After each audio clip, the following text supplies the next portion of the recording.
Okay, so that is passed.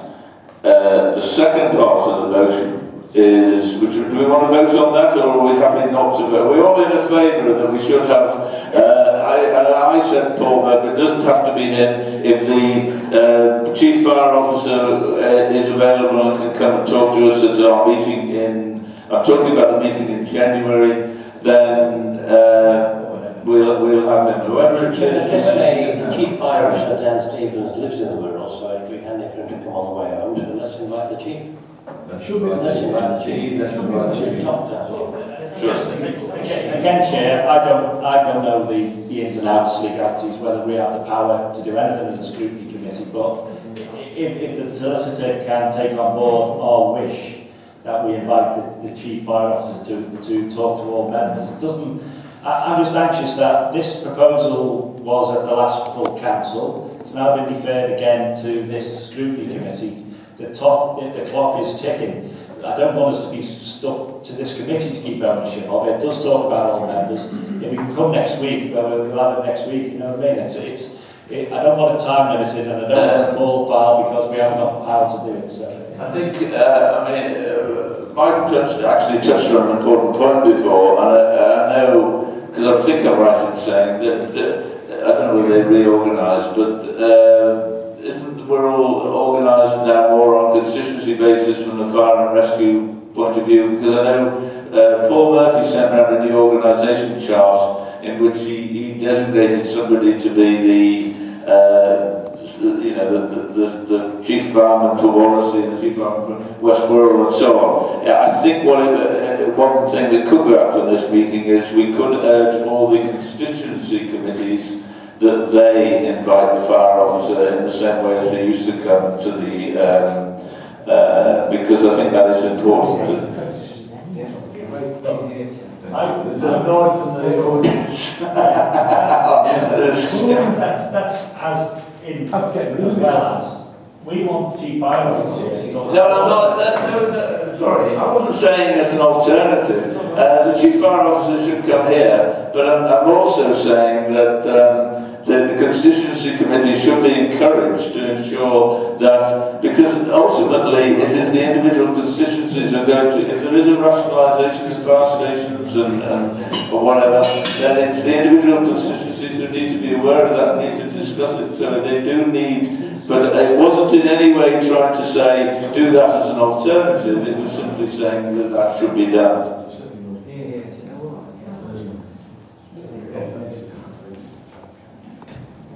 Thank you, Chair. It's just a situation at the moment where Steve is asking for the fire officer to come and give us his details, because we have things in black and white here. We can read into it whatever we want to read into it. If we have the senior fire officer as ASAP and to tell us what's going on and which direction he would like to go in, I think by doing that, we'll have the fire officer here. We will be quite happy to make a decision on what exactly is being said. And I think that's what we're looking for, yes, Steve. Yeah, I mean, that's what I would like the Chief Fire Officer to come here, because I think we as a committee should have the opportunity to ask fairly detailed questions. I think it was a broader meeting, maybe we won't get into perhaps the detail and the opportunity that we might have. So that for what it's worth, that would be my view. So we set up a separate meeting so that we can get him.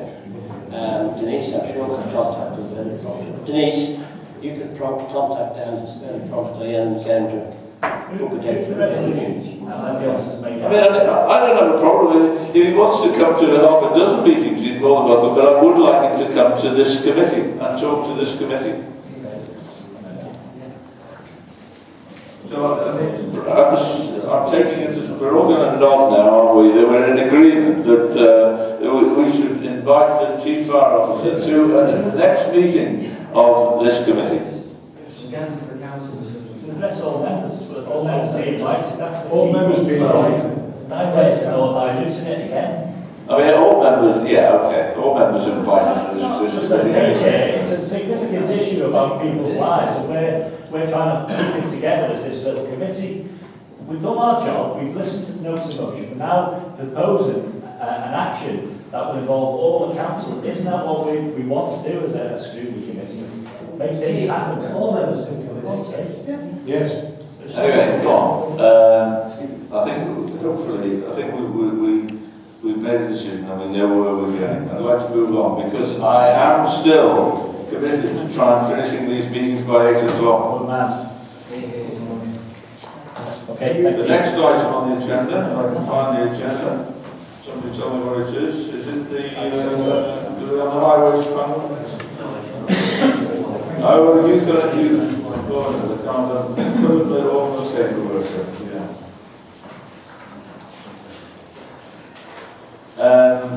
Yeah. Youth unemployment.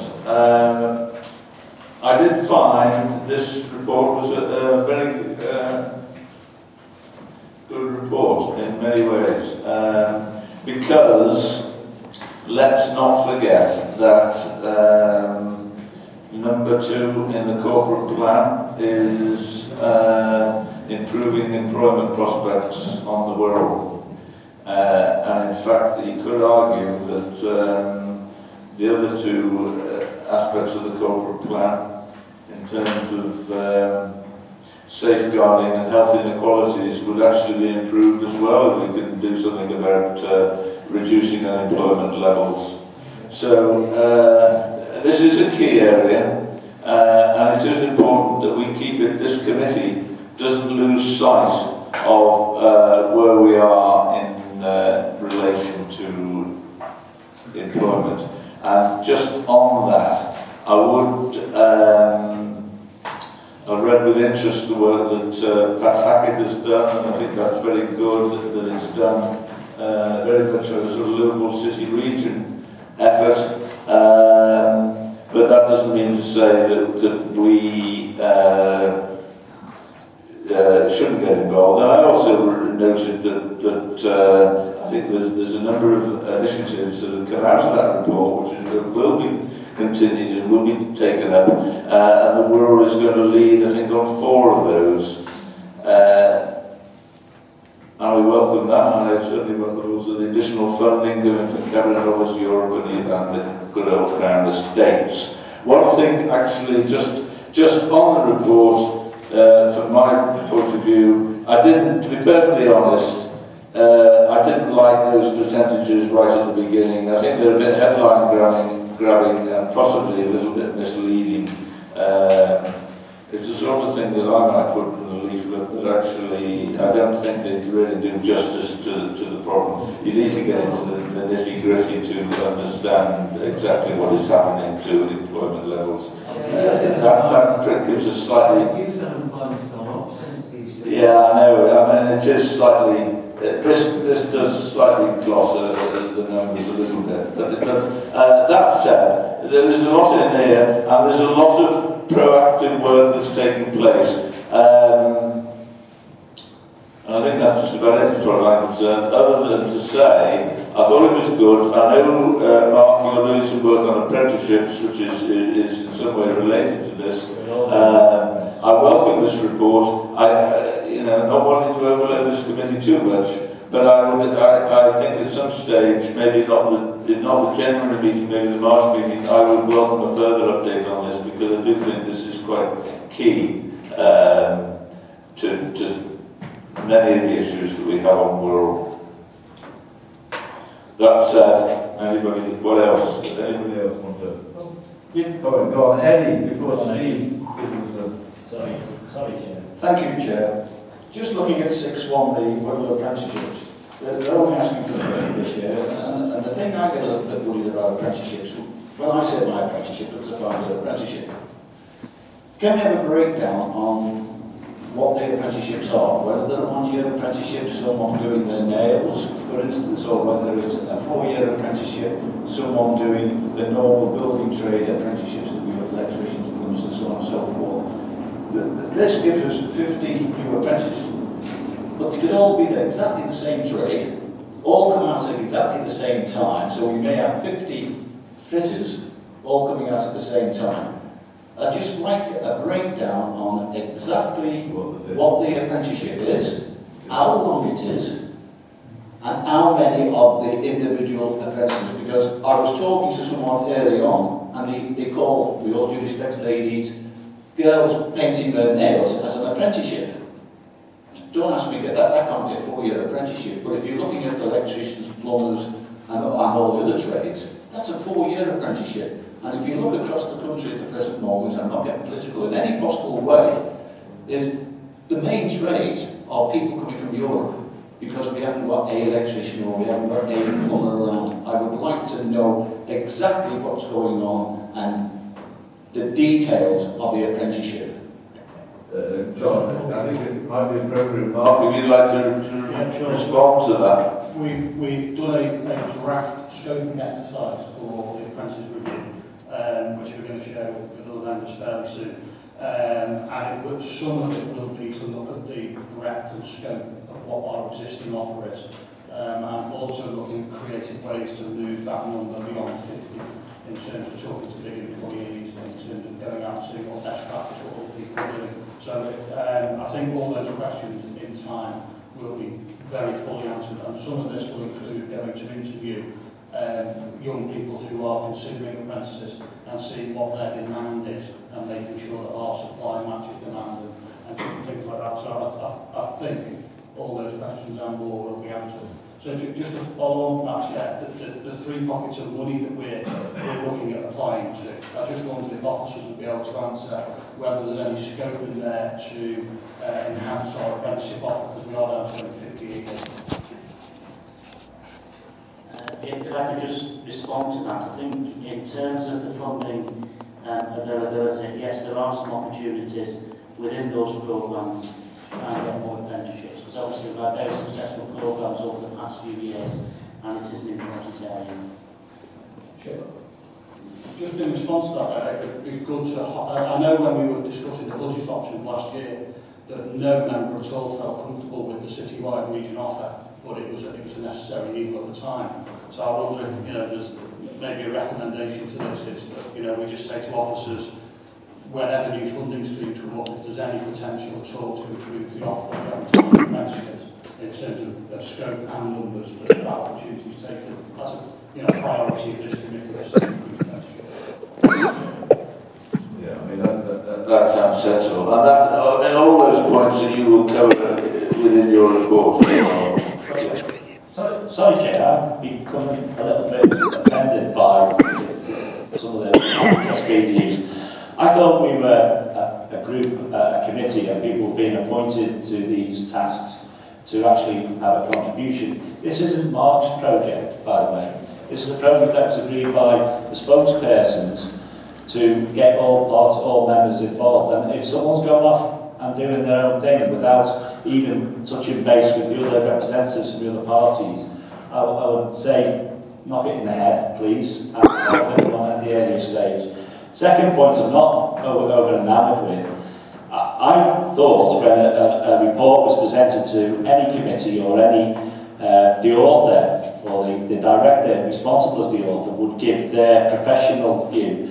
It appears that you're bypassing that and telling us what this report means. I'm sorry, I trust you dearly and love you, but I don't actually believe that you are the author of this report. Don't you like my summary star? By all means. I would like the officers to give us. Okay, all right. Just set something. Invite the officers. You want us all to I want to give my overview on it, almost to encourage you to respond in some way. But before we come to that, Mark, could you just like to explain a little about, and I apologise if I refer to it as your committee, which is a bit of lazy shorthand on my part, because I kind of think of it as an area that you have taken specific interest in, but Steve says the point that you can't go off and do your own thing. No intention of doing everything. All that's happened is we've had a very brief 15-20 minute meeting to talk about how we scope this. Some papers have been drawn up to go to the 4 members that have been assigned by their parties to deal with this piece of work. And we've done that just as a brief, because it's very hard to draw 4 members together. So we've done that way. Everybody will have a chance to comment. It's no one person's project. And in fact, I've actually suggested, because I'm not for actually made, that maybe I'm not the best person for this area, so I'm not really sure. Okay, If that helps you, Steve. No, I didn't mean any offence by that, but I believe that if we are going to change our style by, we've made a start, we're sitting in different positions, inclusivity and getting everybody to work in a team fashion rather than, you telling us what's right from an officer's report and Mark being suddenly appointed as the, just as long as you involve people at every stage, then you get ownership by all three parties.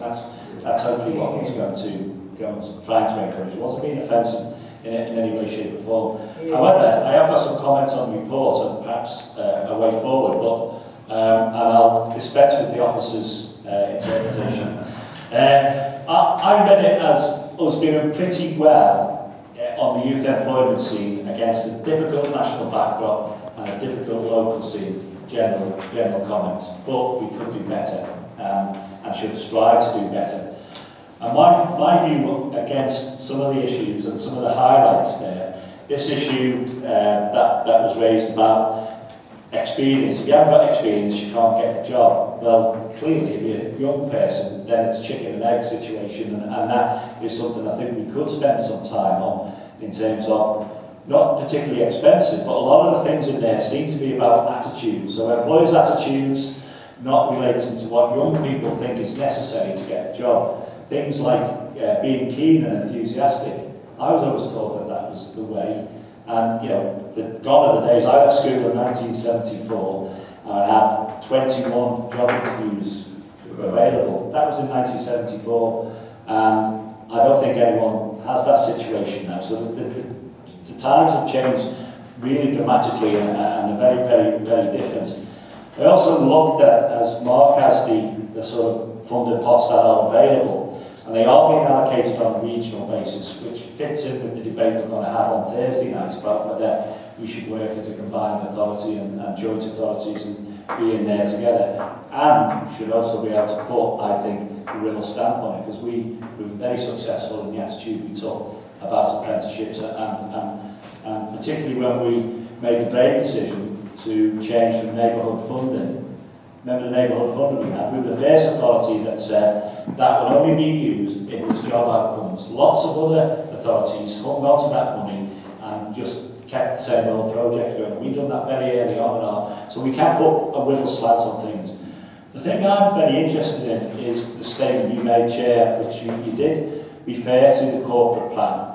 And I'm just wondering whether there's any mileage in us. If we believe youth unemployment is the key to the future and all those changes you talked about, and is also they are at a disadvantage, because the report also says it's easier to get a job when you're not a young person and their stats are better about getting jobs, is whether we would ask the Cabinet or the portfolio member to look at whether the corporate plan focuses enough on youth unemployment as opposed to just general employment. Because I think the statement talks about employment and not about youth unemployment as a particular.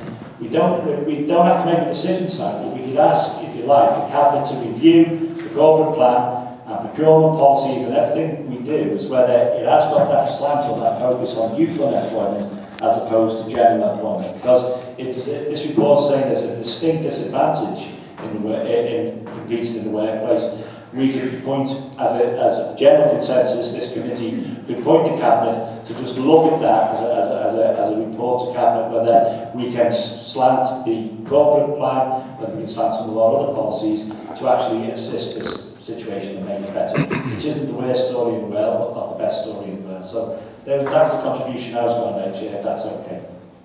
That is fine. Thank you, Steve. Go on, Mike.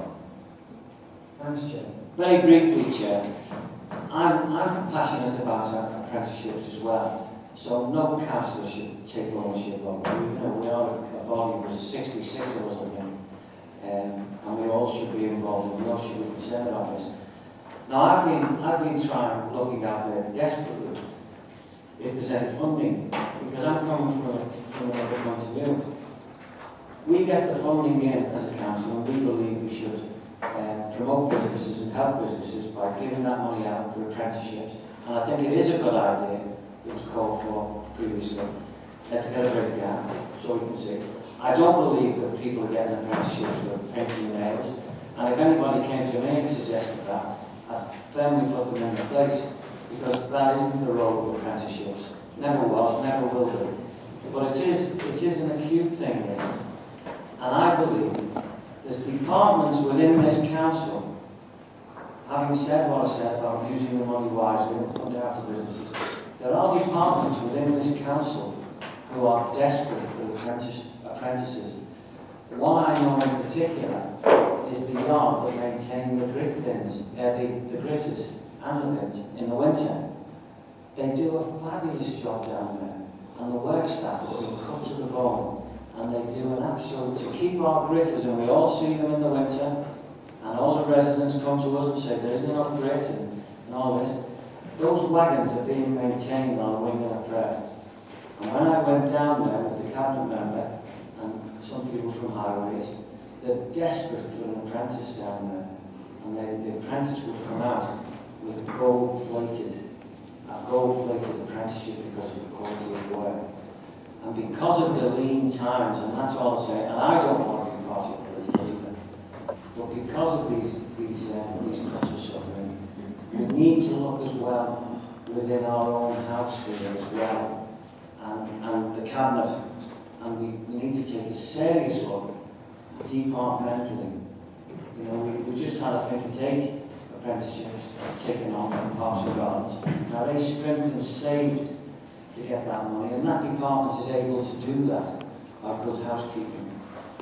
But there's other departments who cut themselves to the bone and they can't do that. So please, I would say as an addendum that the cabinet and whoever's looking into the apprenticeships look seriously at the lack of apprenticeships within the council itself.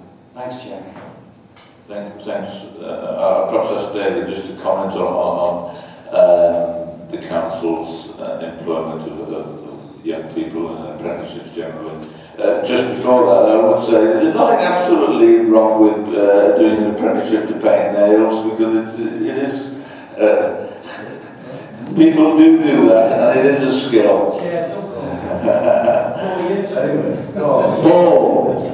Yeah, just a comment really. I mean, I know the report, the focus of the report is to update us and give us, information on the scale of youth unemployment. And so we should congratulate the authors and the officers on the work on this.